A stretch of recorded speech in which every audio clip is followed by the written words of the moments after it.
नशे की बीमारी जो कि सोसाइटी में बहुत ज़्यादा है, उसके हवाले से लोगों में मायूसी भी काफ़ी ज़्यादा है, क्योंकि लोग जिन मरीज़ों को देखते हैं, ये वो मरीज़ होते हैं आम तौर पर जिनका मुकम्मल इलाज नहीं हुआ होता और वो एक रिलैप्स्ड वर्जन के साथ उन्हें नज़र आते हैं। लेकिन हकीकत इससे मुख्तलिफ है। हर मरीज़ ने बिलाखिर ठीक हो जाना होता है। मुझे 27 ईयर्स हो गए इस फील्ड में काम करते हुए। विलिंग वेज जो कि एक ऐसी ऑर्गेनाइजेशन है 47 ईयर्स से काम कर रही है। डॉक्टर सदाकत अली ने ही पाकिस्तान में एडिक्शन साइकेट्री की बुनियाद रखी और उनके तजर्बात और उनके मुशाहिदात और हम सब की जो यहाँ काम करने वाले प्रोफेशनल्स हैं उनकी ऑब्जर्वेशन के मुताबिक हमने बेशुमार मरीज़ों को, यानी उनकी तादाद हज़ारों में है, जो कि सेहतमंद ज़िंदगी पर आकर दूसरों के लिए रोशनी फैलाने का ज़रिया बन रहे हैं। सोसाइटी में लोगों के अंदर जो मायूसी की फ़ज़ा है, ये क्यों है? नशे की बीमारी का इलाज होता कैसे है? इसके लिए किन स्टेप्स को फॉलो करना होता है? बात करने के लिए मेरे साथ विलिंग वेज की सीनियर प्रोफेशनल जहारा राना मौजूद हैं। बात करेंगे। अस्सलाम वालेकुम जहारा, अस्सलाम वालेकुम सर। आप खैरियत से हैं? अल्हम्दुलिल्लाह, आप कैसे हैं मोहसिन साहब? बिल्कुल ठीक, अल्हम्दुलिल्लाह। नशे की बीमारी के केसेस बहुत बढ़ गए हैं और जो विलिंग वेज पे हमारे पास ऐसे केसेस की रिपोर्ट होने की रेशो है ख़ासी ज़्यादा है। बिल्कुल। और उसमें जब मैं लोगों से बात करता हूँ तो लोगों के अंदर डिसअपॉइंटमेंट काफ़ी देखने में आती है। एग्जैक्टली। और आम तो आपने भी देखा है, आपके जी पास भी, मैं आप कई दफ़ा इकट्ठे भी लोगों से मिल रहे होते हैं। जी जी। तो इसमें आपके ख़्याल में इस डिसअपॉइंटमेंट की जो वजह है, जो मैंने अभी अर्ज़ की, एक तो वो उनके रोल मॉडल्स देखने का मौका कम मिलता है जी। और दूसरा अधूरे इलाज वाले मरीजों को देखकर डिसअपॉइंटमेंट हुई होती है। हाँ एग्जैक्टली। जी। असल में मोहसिन साहब, बात यह है कि सबसे पहले तो हमें बीमारी के बारे में समझने की ज़रूरत है। हम्म, नशे को ज़्यादातर लोग बीमारी समझते ही नहीं हैं। हम्म, हम समझते हैं कि ये एक माशरती लानत है, हम्म। ये किसी गुनाह की सज़ा है, ये कोई करेक्टर सज़ा डिफेक्ट है। है, करेक्टर डिफेक्ट है, बुरी सोबत का नतीजा है और जानबूझ के करता है। जानबूझ के करता है, ड्रामा करता है। हम्म, और ये कोई ऐसी बीमारी नहीं है जिसको इलाज की ज़रूरत हो। तो हम्म, पहले तो ये है कि आपने इतना बेहतरीन टॉपिक पे बात की है, इसी की तवज्जो से सारे लोगों को आज इस बारे में जानने का भी मौका मिलेगा कि ये एक primary chronic progressive and fatal disease है। हम्म, और अब इसकी जो डेफिनेशन मैंने भी बताई, इसी के अंदर इसका सारा जवाब भी है कि प्राइमरी का मतलब बुनियादी है, हम्म, क्रॉनिक का मतलब है हमेशा रहने वाली है, हम्म, प्रोग्रेसिव का मतलब ये बढ़ने वाली है, with the hmm, passage of time ये बढ़ेगी हम्म। और जानलेवा है। अनट्रीटेड रहे तो। अनट्रीटेड रहे, अनमैनेजेबल रहे तो फिर ये हम्म, बढ़ेगी हम्म, हम्म, और जानलेवा भी है। हम्म, ऑब्वियसली अगर अनट्रीटेड होगी, अनमैनेजेबल होगी तो फिर वो जानलेवा तो भी हो कोई सकती भी है। बीमारी जो ऐसी प्राइमरी क्राउनिक इलनेसेस होती हैं, बिल्कुल। अगर अनट्रीटेड रहती हैं तो वो बढ़ती ही हैं। एग्जैक्टली। और इसको तशबीह दी जाती है, जैसे हम भी यहाँ पे काफ़ी फैमिलीज़ और पेशेंट्स को इस बारे में बताते हैं कि इसकी तशबीह हम ज़ियाबीतिस के मर्ज़ के साथ देते हैं, हम्म, जो कि प्राइमरी क्रॉनिक प्रोग्रेसिव एंड फर्टल है। हम्म। और अब दुनिया में देखें कि कितनी तादाद है जो कि शुगर के मरीज़ों की है, बढ़ती मगर जा रही है। बढ़ती जा रही है। मगर with lifestyle management and medication जो नॉन डायबिटिक हैं उनसे ज़्यादा बेहतर ज़िंदगी गुजार रहे हैं और बहुत सारे। यानी जहाँ एक तरफ मरीजों की तादाद बढ़ रही है, वहाँ उनकी सेहतमंद ज़िंदगी का अरसा भी बढ़ रहा है। हाँ एग्जैक्टली। तरक्की हो गई। एग्जैक्टली, क्योंकि हर वो काम जो कि हमने with the passage of time age के साथ सीखना है कि हम ये नहीं खाएंगे, वज़न बढ़ना मैनेज करना है या वॉक, या तो वो बीमारी की वजह से टाइम से एट टाइम पहले भी कर लेते हैं। आप बिल्कुल जहाँ सही कह रही हैं। अगर हम नशे की बीमारी में या इनके मरीज़ों को देखें ना, जी। तो उसमें भी सेहतमंद ख्यालात को अपनाने की रेशो मुझे ज़्यादा नज़र आती है। एग्जैक्टली बिल्कुल। अच्छा, नशे की बीमारी में ये है मोहसिन साहब के क्योंकि ये एक न्यूरोसाइकोलॉजिकल डिसऑर्डर है जिसके अंदर आपके ज़हनी मसाइल का भी शिकार हो जाते हैं अफराद। और बहुत सारे नशे के अफराद किसी न किसी साथ साइकेट्रिक इलनेस का भी शिकार होते हैं, मूड डिसऑर्डर का शिकार भी होते बेसिकली हैं। तो मूड ऑल्टरिंग ड्रग्स पे जाते इसलिए हैं कि मूड को अच्छा रख नहीं पाते एग्जैक्टली। और सेहतमंद ख्यालात नहीं, उनके अंदर मूड को इरिटेबिलिटी, एजिटेशन, गुस्सा, चिड़चिड़ापन, बेचैनी, उनकी सेल्फ मेडिकेशन के तौर पे वो ड्रग्स की चॉइस हाँ, पे चले जाते मतलब हैं। स्टार्ट उनका यही होता है कि एक बेहतरीन सोर्स है हमारे मूड को मैनेज करने के लिए, क्योंकि शुरू में फ़ायदा देती भी हैं ड्रग्स। फ़ायदा देती हैं। और जब फ़ायदा दे रही होती हैं तो तब फैमिलीज़ इसलिए भी बॉदर नहीं कर रही होती क्योंकि उनको रिक्वायर्ड रिजल्ट्स मिल रहे होते हैं, जैसे मूड मैनेज्ड होता है बच्चे का, ग्रेड्स मिल एक्साइटेड। रहे होते हैं, हाँ, और अपने और होती चूँकि जीनियस लोगों की बीमारी है तो कामयाबियाँ हासिल कर रहे होते हैं, कामयाबियाँ हासिल कर डायलॉग रहे बड़ा होते अच्छा कर हैं। लेते हैं। एग्जैक्टली, परफॉर्मेंस बहुत अच्छी होती है उनकी हर काम में, प्रोफेशन में, तो उससे फैमिलीज़ बड़ी रिलैक्स होती हैं कि ये कोई ऐसी चीज़ है जो कि ठीक है, बस इसका इसका लाइफस्टाइल है। प्रॉब्लम्स तब आती है, ये हम उन लोगों की बात कर रहे हैं जो कि नशे का शिकार हो जाते हैं, ये यानी मेटाबॉलिक डिसऑर्डर का। मेटाबॉलिक एरर आ जाता है जब, हम्म। और जब मेटाबॉलिक एरर आ जाता है तो अब ये वो एक ऐसी बीमारी है जिसको बाकायदा इलाज की ज़रूरत है। मेटाबॉलिक एरर का मतलब ये है कि नशा अब हजम, जिस्म जो है वो उससे एलर्जिक हो गया है। हाँ, अब बॉडी एलर्जिक है, अब वो नशा हजम नहीं हो रहा, एग्जैक्टली। बल्कि टॉक्सिन्स क्रिएट कर रहा है। टॉक्सिन्स क्रिएट करता है, बॉडी ही इनकारी हो जाती है नशे को हजम करने से। हर फैमिली को यूजुअली हम ये कहते हैं कि बेसिकली नशा करने से आपने, हमने, माशरे ने तो मना नहीं किया, इनकी अपनी बॉडी ने मना कर दिया। अब क्योंकि बॉडी ने मना किया तो फिर वहाँ पे ऐसे मसाइल का सामना मरीज़ को करना पड़ता है जिस पे फैमिली के भी कान खड़े हो जाते हैं। फैमिली को ऐसा लगता है कि अब इसको किसी न किसी सपोर्ट की ज़रूरत है, ट्रीटमेंट की, इलाज में लाने की, मदद की ज़रूरत है। ये तो बहुत बाद में आता है रॉक जहाँ बॉटम हिट होता है जब रॉक बॉटम हिट होता है, जी। उससे पहले तो वो समझाने की कोशिशें करते रहते हैं, मर्जियां पूरी करते हैं, मिन्नत तरला करते हैं, रो के जज्बात का इजहार करके करते हैं। बेटा हो तो उसके कोई गैजेट्स लेके देना, खुश करना, शादी कर देना, बाहर भिजवाना, हाजिया जी। उम्रा करवाना। एक्चुअली मोहसिन साहब, अनफॉर्चुनेटली हमारे जो पेट्रन्स हैं ना सोसाइटी के अंदर, वो ये डेवलप हो चुके हुए हैं। जैसे डॉक्टर सदाकत अक्सर ये बात करते हैं ना, घुट्टी में है ये हमारी, गुर्ती मिली हुई हमें इस चीज़ की कि हमने शॉर्टकट से मसाइल का हल ढूंढना होता है, और कॉमन सेंस से। जी एग्जैक्टली, लेमन टर्म्स में कॉमन सेंस से हमने ढूंढना होता है, हम खुद से ही सोचते हैं। और क्योंकि जनरेशन टू जनरेशन शिफ्ट हुई हुई है ना, ये हमारे पैराडाइम्स जो हैं, बिलीफ कि खुश करके हम मसाइल का हल हो सकता है, बात मान के हो सकता है। जैसे अभी आपने कहा ना कि नशे के मर्ज का जब हमारे पास पेशेंट्स आए तो वो तो रॉक बॉटम हिट होता है। उससे पहले कोई जर्नी जो उनका फैमिली का खुद से हल करने के मसाइल होता है, वो कोई 2-4 माह का नहीं होता, सालों का होता है। 8-10-15 साल आम बात है। और उन 8-10-15 सालों में जो disease primary chronic progressive chronic थी, वो डिजीज़ तो ऑब्वियसली प्रोग्रेसिव होगी ना। जब उसके हाथों काफ़ी सारी तबाहकारियाँ, नुकसानात हो चुके होते हैं, हम्म। शादी बेगम रूठ के जा चुकी है या डिवोर्स हो गई, हाँ। कारोबार में करोड़ों का नुकसान हो गया, कोई एक्सीडेंट हो चुका है, कोई एफआईआर हो चुकी है, कोई ऐसे नुकसानात जिसके नौसरबाजियाँ होती नौसर हैं, कोई हाँ। क्राइम्स होते हैं, लॉसेस होते हैं फाइनेंस के, रिलेशनशिप्स के। जब लॉसेस अरूज पे होते हैं तो फिर फैमिली को लगता है कि अब जो लास्ट, बड़े बुरे दिल के साथ फिर फैमिली का ये ध्यान जाता है कि अच्छा, ये जो रीहैब नामी भी कोई चीज़ दुनिया में एग्जिस्ट करती है ना, इलाज गाहें जो हैं, चले उनसे हम मुस्तफीद होते हैं। पर्दा डालते रहते हैं ना। पहले तो हाँ। उसके जो जो ऐसे नुकसानात हैं वो भरते रहते हैं। हाँ। उधार लिया है तो उधार चुका दिया, माशरे में झूठ बोल के उनकी इज्जत को बहाल रखा, True. उनके खिलाफ कोई कार्रवाई पुलिस करने वाली है तो ताल्लुकात इस्तेमाल करके बचा लिया,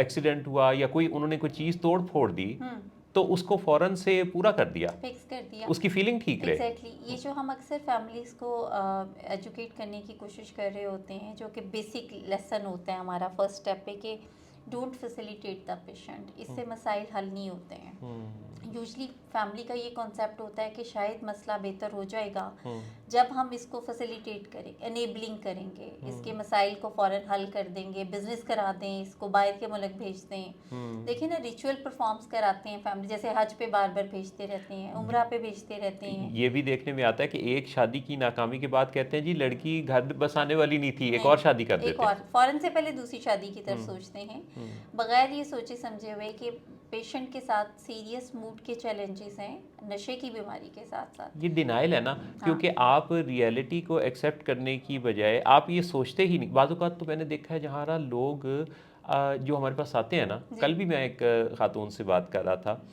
वो जब भी मैं बीमारी के बारे में बात करता था तो वो मरीज़ के दिमाग से जवाब देती थी, वो ये महसूस करता है, वो ये कहता है, वो ऐसा। मैंने कहा कि उसको थोड़ी देर के लिए उसके दिमाग से सोचने को रोक कर अपने दिमाग से सोचें। मोहसिन साहब, ये जो नशे के मरीज होते हैं ना, ये मजिशियंस होते हैं, जादूगर तो होते हैं ना, इन्हें पता होता है कि अपना जादू कब चलाना है। फैमिली की कोई रेट नहीं होती है, फैमिली की ज़िंदगी इसी मरीज़ों के गिर्द घूमने में गुजर जाती है। जी। और हाईली को डिपेंडेंट फैमिलीज़ जो हैं वो ज़्यादा सफ़र इसी वजह से करती हैं क्योंकि वो मरीज़ के दिमाग से सोच रही होती हैं, वो मरीज़ को ही खुश करने की कोशिश कर रही होती हैं। जबकि इसके इलाज में जो पहला स्टेप यही है कि मरीज़ के दिमाग से सोचना छोड़ दें और इंतज़ार करना छोड़ दें कि वो मानेगा तो अच्छा।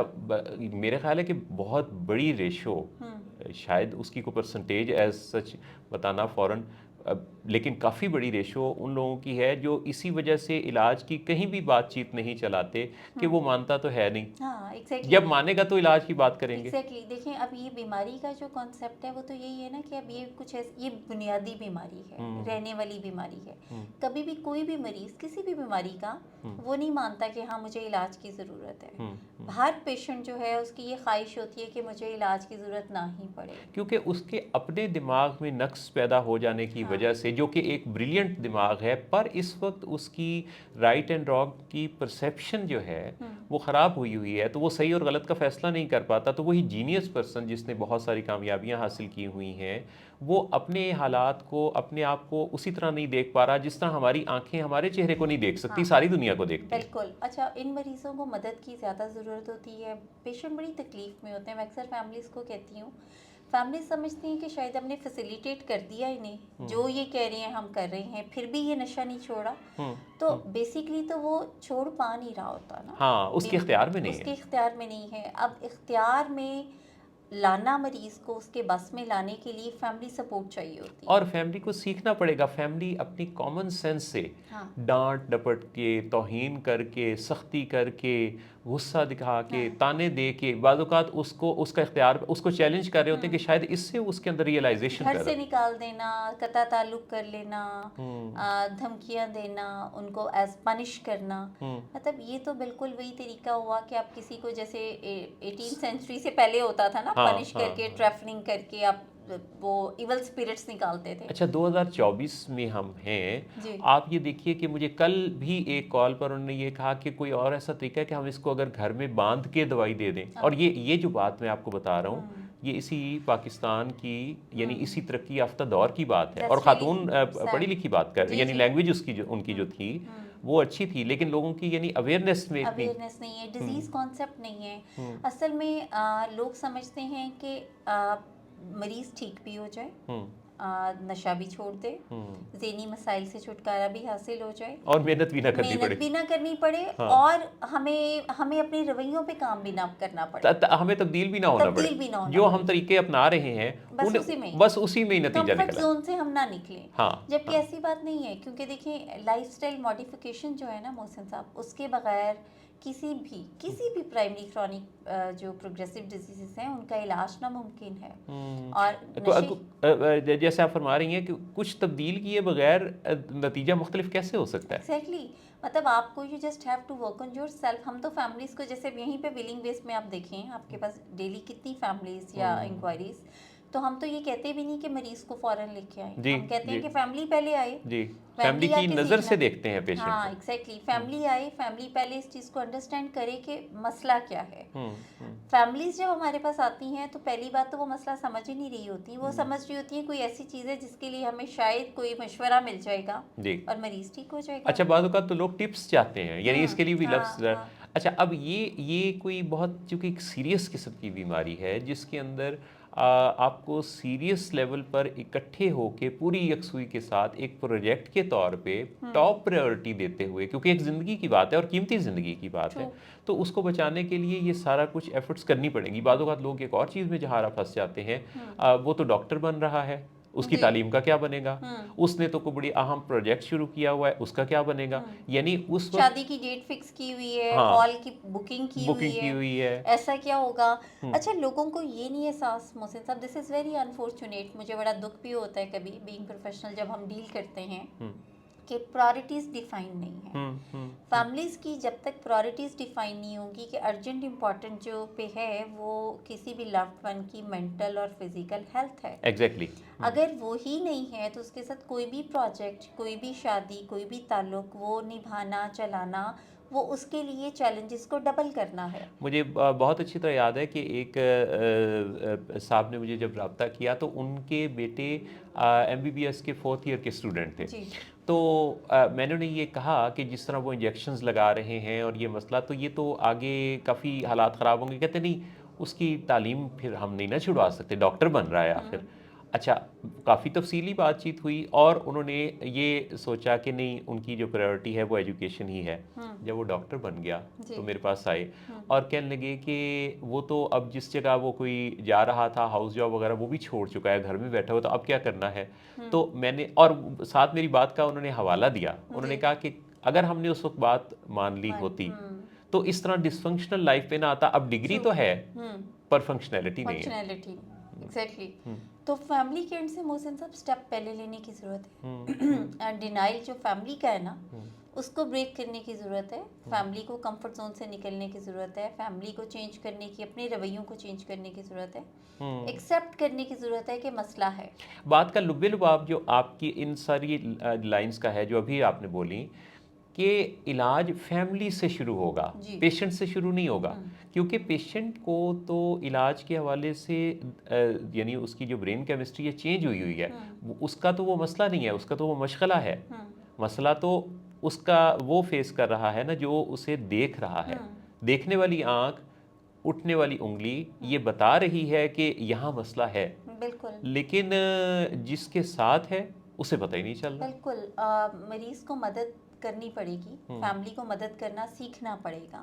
यानी फैमिली जो मदद करना चाह रही है या जिन तरीकों पे अमल कर रही थी वो मदद करना नहीं है। वो मर्ज बढ़ाने के तरीके कर ज़रूर हो सकते हैं। प्रोवोक करते हैं, प्रोवोक करते हैं, हाँ, एनेबल इनेबल करते करते हैं। हैं। जी। इनेबल करने से मुराद यहाँ जो हमारी साइकोलॉजी में, एडिक्शन साइकोलॉजी में इनेबलिंग का मतलब है फैसिलिटेट करना, इस तरह से फैसिलिटेट करना कि सहूलतकारी, जिसके उन नतीजा में जिसके वो बीमारी जो है वो बढ़ती है। बढ़ती है। लेकिन फैमिली समझ रही होती है कि बीमारी ख़त्म हो जाती है, जबकि ख़त्म नहीं होती, वो तो बढ़ेगी।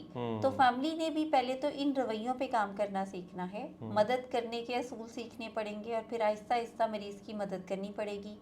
अच्छा, मैंने कोई पेशेंट अपने इन 15 ईयर्स के करियर में मोहसिन साहब नहीं देखा जिसने मुझे ये कहा हो कि जी मुझे मदद नहीं चाहिए थी। अच्छा। अल्टीमेट मरीजों को मदद चाहिए होती है।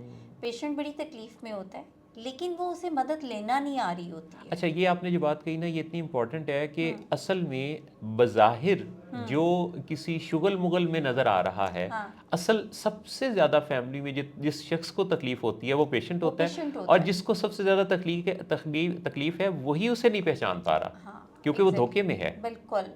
तो पेशेंट से जब हम कभी ट्रीटमेंट के एंड पे या बाद में मुलाकात होती है, जब वो सोबर होते हैं, सोब्राइटी में, रिकवरी में आते हैं, तो वो कहते हैं कि मैं तो बहुत बुरी सिचुएशन में था, मैं बहुत तकलीफ में था। मैं अक्सर पेशेंट्स बताते हैं कि मैं तो कोई दिन में 100 दफ़ा सोचता था, कोशिश करता था कि मैं नशा नहीं करूँगा, कल नहीं करूँगा, रात को नहीं करूँगा। जी। मगर ये जैसे हमने बताया ना कि ये तो फिर ऐसा कोई मेटाबॉलिक एरर आपका बॉडी में होता है जो कि नो कह नहीं पाता पेशेंट। यारा मेरे इसी ऑफिस में लोगों से पहली मुलाकात होती है फैमिली से, जी। जब वो विदाउट पेशेंट आके केस को डिस्कस करते हैं। जी।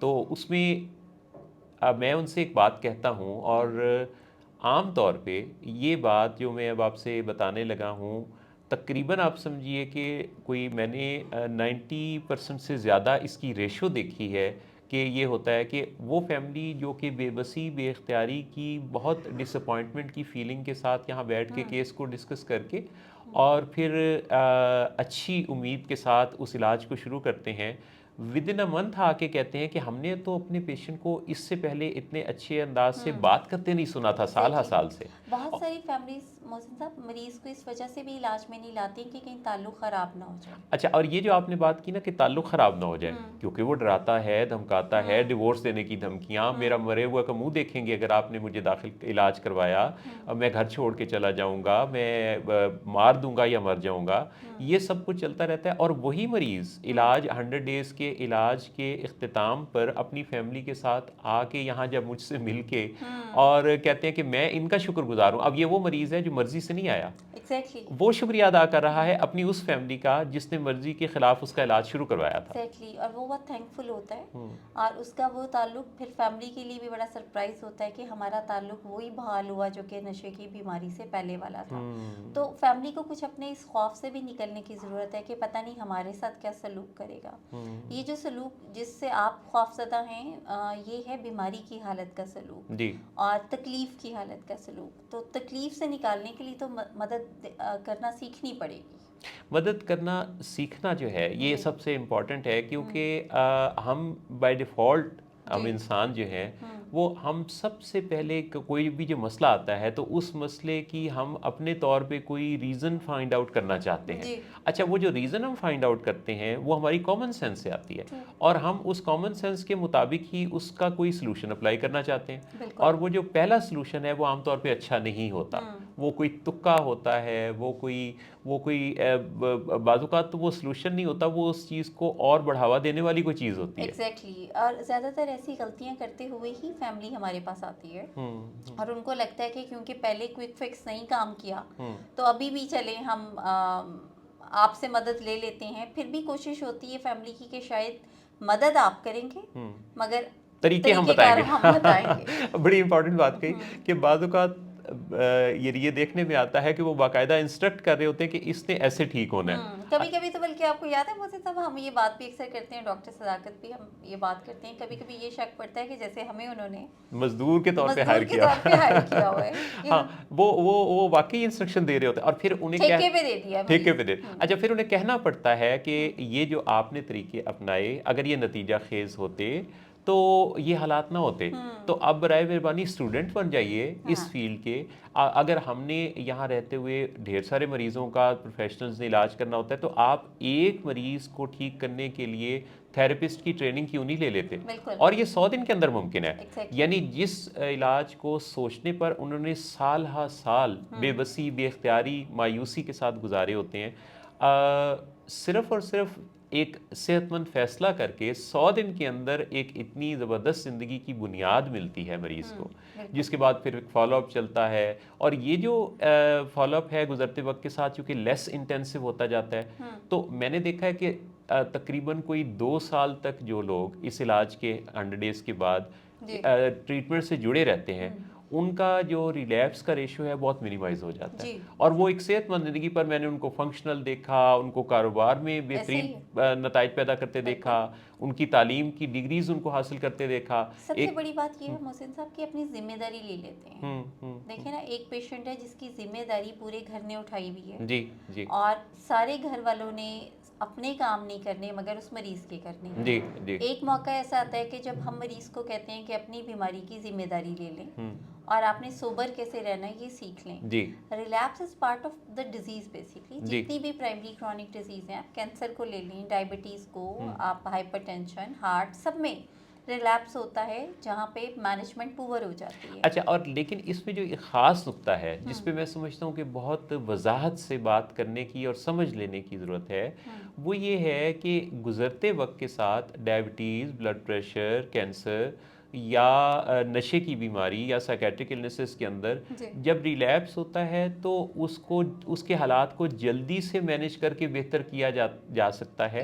और हर अगले इलाज की यानी हर अगला रिलैप्स जो है वो ज़्यादा वक्फे से होता है और कम वक्त के लिए होता है और थोड़ी कोशिश से वापस उसी लेवल पे खड़ा हो जाता है क्योंकि उसने प्रैक्टिस कर ली होती है, जिम्मेदारी ले ली होती है, रवैयों को समझ लिया होता है, मूड मैनेज करना सीख लिया होता है, अपने ट्रिगर्स को आइडेंटिफाई कर लिया होता है, फैमिली ने समझ लिया होता है कि हमने भी अब वो तरीक़ेकार नहीं अपनाने हैं या उनसे वो प्रैक्टिस नहीं करनी है जो कि हेल्पफुल नहीं है। तो दिन ब दिन जैसे जैसे वक्त गुजरता है पेशेंट उतना ही बेहतरी की तरफ जाता है। एग्जैक्टली।